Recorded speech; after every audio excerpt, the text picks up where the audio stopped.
Dan huwa Ramon Abbas, magħruf aħjar bħala Hush Puppy.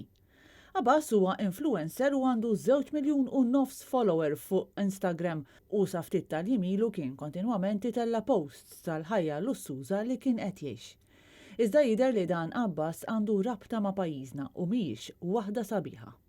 Ramon Abbas qed jissemma bħala wieħed mill-imħuħ wara s-cyber attack li kien sar fuq il-Bank of Valletta lejlet jum San Valentinu tas-sena li għaddiet.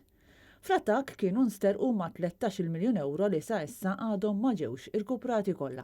Il-Niġerjan jinsab implikat f'diversi każi ta' cyber attacks u ħasil ta' flus u bħalissa jinsab arrestat fl-Istati Uniti. L-avukati ta' Abbas qed jgħidu li hu inħataf mill-FBI minn appartament f'Dubaj f'Ġunju u ttieħed l-Istati Uniti fejn qed jiffaċċja akkużi serji. Din il-ġimgħa huwa ġie miċħud il-libertà proviżorja mill-Qorti ta' Illinois u ġie magħruf li se jkun qed jinżamm arrestat sakemm jibda jinstema' il-każ tiegħu. L-FBI fl-akkużi tagħha titkellem dwar networks li jagħmlu mijiet ta' miljuni ta' dollari minn scams u li Abbas kien parti minn dan in-network. Fil-każ tal-Bank of Valletta hu maħsub li Abbas kien bisħab ma tal-anqas persuna oħra u kien għadda madwar 13 miljun euro jew l-istess ammont ta' flus misruqa mill-Bank Malti fl-istess perjodu fl-2019. It-transfers saru lejn żewġ kontijiet bankarji Ewropej.